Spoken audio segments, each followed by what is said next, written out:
I'm Marcia Eckert. And I'm Rob Bernstein.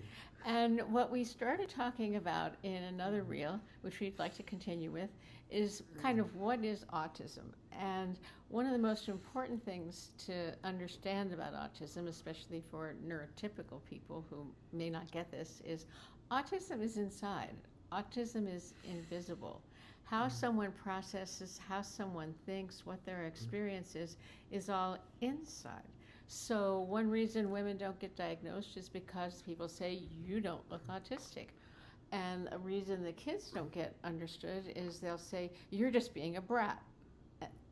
Isn't that true? Yeah, as opposed to someone who's physically disabled. Yes, I get it. I know you have a broken whatever, right?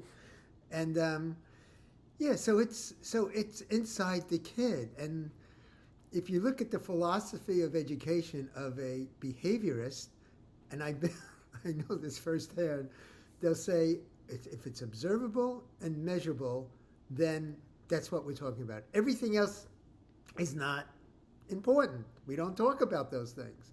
And I'm saying, wait a second, there are lots of things that are not observable and measurable. They're inside. It is invisible. And that's what we're talking about here, that we need to at least be aware or recognize that autism is an invisible, for the most part, an invisible disorder, if you want to call it a disorder or a condition. Or a way of processing.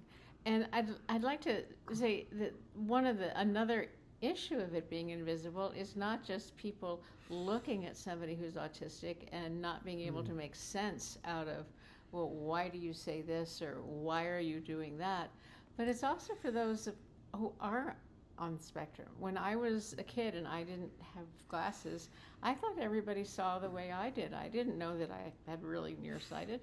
And people who are autistic don't necessarily get what it is that that other people are doing, and compare themselves and say, well, everybody else seems to do that with no effort, and I think I'm as smart as they are, so what's wrong with me?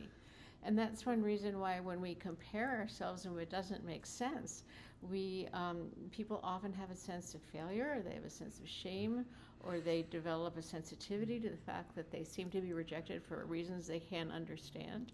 I had a mom just the other day who was telling me that she dropped her kids off at the bus stop, and she said all the other mothers just form groups, and I have no idea how they do that. And kind of what's going on with me, and trying to help people understand that it's not that there's something wrong with you, it's just that you process differently, you think differently, and no, that kind of automatic connection doesn't occur. So how does that person understand that they process differently, that they are differently?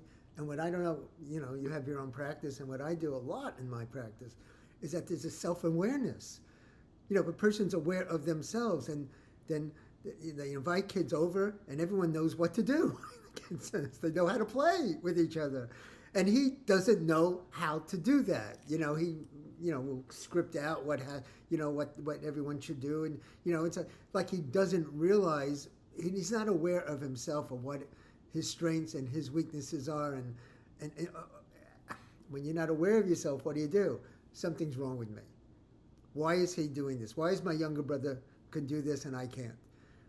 So part of it is a self-awareness, and part of it, for him to be self-aware, I need to know how to teach that.